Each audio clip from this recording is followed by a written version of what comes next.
Values Education 9, Term 1, Learning Competency 3C, na ilalapat ang mga paraan upang mabuo ang personal na misyon sa buhay ayon sa kakayahan. Magandang araw muli sa inyo mga mag-aaral. Narito na tayo sa ikatlo at huling bahagi ng ating paglalakbay sa pagbuo ng inyong personal na misyon sa buhay. Ngayong alam na natin ang mga hakbang at ang Smart A framework, sa araling ito, magpo-focus naman tayo sa pinakamahalagang bahagi, ang pagpapatupad at pagsasabuhay nito sa araw-araw. Balikan muna natin ang pinakapuso ng ating aralin. Ano nga ba ang kahalagahan ng isang personal na misyon sa buhay? Una, ito ang nagsisilbing gabay sa ating mga desisyon. Sa bawat pagpili na gagawin ninyo, ito ang magpapaalala kung paano ninyo gustong makita ang inyong sarili sa hinaharap. Ikalawa, hindi lang ito para sa iyo. Ito ang nagbibigay kahulugan sa iyong araw-araw na paggising upang magpatuloy ka sa pagtataguyod ng kabutihan at kaunlaran. Hindi lang ng iyong sarili, kundi pati ng lipunang iyong kinabibilangan. At huli, ito ang pangunahing nagbibigay ng direksyon at lakas ng loob sa ating buhay. Kapag malinaw ang iyong misyon, mayroon kang matibay na dahilan upang magpatuloy at hindi sumuko sa pag-abot ng iyong mga pangarap at layunin.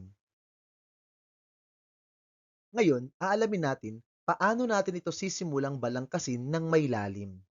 May mga mahalagang bagay tayong dapat isaalang-alang upang ang isusulat nating misyon ay maging totoo, makatotohanan at may saysay.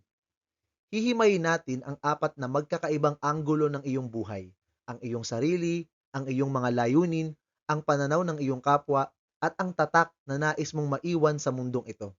Ihanda na ang inyong panulat at papel dahil ito ang magiging pundasyon ng inyong final na personal na misyon sa buhay. Upang maging matatag at makabuluhan ang isusulat nating misyon, may apat na praktikal na hakbang tayong kailangang isagawa. Gagamitin natin ang mga hakbang na ito upang maghukay ng impormasyon simula sa pagsusulat ng iyong mga values, pagpapahayag ng iyong mga layunin, pakikipag-usap sa iyong kapwa, hanggang sa pagkilala o pagtukoy sa mga pamanang nais mong maiwan.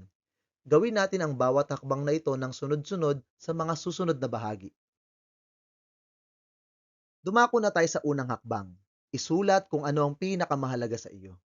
Bago tayo mag-isip ng malalaking plano para sa hinaharap, magsimula muna tayo sa kasalukuyan. Kilalanin mo muna kung sino ka ngayon at kung sino ba talaga ang version ng sarili mo na gusto mong maging sa mga susunod na taon. Hinihikayat ko kayong isulat kung ano ang mga bagay na tunay ninyong pinapahalagahan. Ano ba ang mga hilig mo, ang mga prinsipyo mo, at ang mga bagay na pinaka nagugustuhan mong gawin. Dito mo makikita ang iyong core values. Isaalang-alang mo rin kung paano konektado ang iyong buhay sa mga tao o bagay na nakapaligid sa iyo. Ang iyo bang pangarap ay nakatali sa iyong pamilya, sa iyong mga kaibigan, o sa isang advocacy? Tandaan natin, ang isang matatag na misyon ay laging naguugat sa kung ano ang mahalaga sa iyong puso. Ang ikalawang hakbang naman ay ang pagpapahayag ng iyong pinakamahalagang layunin. Para magawa ito, kailangan mong maglaan ng sapat na oras upang umupo, mag-isip at isulat ang iyong pinakamalaking personal na layunin sa buhay. Huwag kang matakot mangarap ng malaki. Subukan mong tukuyin kung ano ang tinatawag nating pinakamahusay o best version ng iyong buhay. Paano mo ba nakikita ang iyong sarili pagdating sa iyong mga relasyon sa pamilya at kaibigan, sa iyong mga magiging tagumpay, at sa direksyon ng iyong karera o trabaho balang araw? Upang matulungan kayong magsimula, sabay-sabay nating tingnan at pag-isipan ang tatlong gabay na tanong na ito sa screen. Una, anong mga katangian ang gusto mong iugnay sa iyo ng iba? Kapag binanggit ba ang pangalan mo, gusto mo bang maalala ka bilang isang taong matulungin, masipag o maaasahan? Ikalawa, saang direksyon patungo ang iyong karera? Ano ang landas o propesyon na nakikita mong nilalakaran mo ilang taon mula ngayon? At ikatlo, ano ang gusto mong makamit para sa iyong sarili at para sa lipunan? Tandaan natin na ang tunay na layunin ay hindi lang pansarili, kundi may ambag din sa kabutihan ng lahat. Ang ikatlong hakbang ay makipag-usap sa iyong kapwa. Minsan may mga tinatawag tayong blind spots o mga natatanging lakas at talento na taglay natin ngunit hindi natin napapansin sa ating sarili. Kaya napakahalagang lumapit ka sa iyong mga kaibigan, kapamilya o mga guro at tanungin sila kung ano sa tingin nila ang iyong pinakadakilang lakas. Pag-isipan mo rin ng malalim, ano nga bang nagpapahalaga sa iyo kumpara sa ibang mga tao na mayroon ding parehong kasanayan o kakayahan? Ano ang iyong X factor o ang natatangi mong diskarte? Alamin at isulat mo ang ilang mga salitang madalas isipin o sabihin ng ibang tao tungkol sa iyo kapag humihingi sila ng tulong sa iyo. Sa pamamagitan nito, mas makikita mo kung paano mo gustong ilarawan at maalala ka ng mga tao sa iyong paligid. At ang huling hakbang, na siya ring pinakamalalim sa lahat, ay ang kilalanin ang pamana o legacy na nais mong maiwan.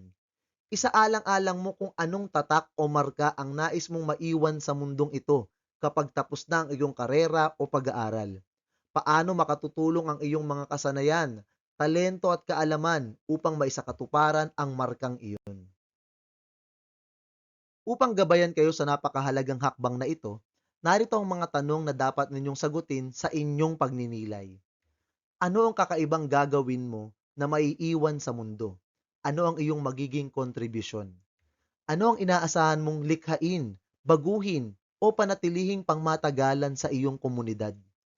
Sino ang nais mong suportahan gamit ang iyong natatanging mga kasanayan at kakayahan? At sa paanong paraan mo sila tutulungan?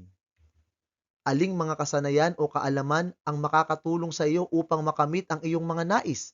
At ano talaga ang tinuturing mong pinakalayunin mo sa buhay? Ano ang natatanging katangian, kakayahan o talento na mayroon ka ngayon na handa mong ibahagi sa iba? At huli, anong misyon o pangitain ang nagpaparamdam sa iyo ng matinding motibasyon upang bumangon at lumaban araw-araw? Kapag nasagot ninyo ang mga hakbang na ito, handang-handa na kayong isulat ang inyong final na personal na misyon sa buhay. Matapos nating pagdaanan at sagutan ang apat na mahalagang hakbang na yon, mula sa pag-alam ng inyong values hanggang sa pagkilala sa inyong magiging legacy o pamana, ano na ang susunod nating gagawin? Ngayon ay handang-handa na kayo para sa pinakatampok na bahagi ng ating aralin, ang pagsulat ng inyong pinal na personal na misyon sa buhay. Ang lahat ng mga sagot at keyword na isinulat ninyo kanina ay pagsasama-samahin natin. Upang hindi kayo mahirapan, mayroon akong inihandang simpleng formula o template na nakikita ninyo sa screen. Sundan lamang ito. Ang aking misyon sa buhay ay gagamitin ang aking talento sa, dito nyo ilalagay ang inyong natatanging kasanayan, upang suportahan o tulungan ang, isulat dito kung sino ang nais ninyong paglingkuran, at upang mag-iwan ng pamana na siyang tatak na nais ninyong maiwan sa mundo. Ang maikling talata o pangungusap na mabubuo ninyo rito ang siyang magiging opisyal na kompas at gabay sa bawat desisyon na gagawin ninyo sa hinaharap. Bago ko kayo iwan upang simulan ang pagsulat ng inyong sariling misyon, narito ang ilang mahalagang paalala na dapat ninyong itanim sa inyong isipan. Una, siguraduhin ang inyong misyon ay tiyak o specific. Mas malinaw ang mga salita, mas madali itong sundan. Ikalawa, siguraduhin ito ay isinasabuhay. Ang tunay na misyon ay hindi lang magandang basahin sa papel o sa slide. Ito ay nakikita sa inyong mga kilos at pagpili araw-araw. At huli, tandaan na ang misyon ay bukas sa pagbabago. Habang kayo ay nagkakaedad, nakatatapos ng pag-aaral at nakatutuklas ng mga bagong kaalaman, maaari pang lumago at magbago ang inyong misyon upang mas umangkop sa inyong pagkatao. Good luck sa inyong pagsusulat, mga mag-aaral. Hubugin natin ang kinabukasan na may malinaw na direksyon at makabuluhang layunin. At hanggang dito na lamang po ang ating aralin para sa araw na ito. Sana po ay may natutuhan kayo. Salamat po sa panonood at pakikinig. Paalam!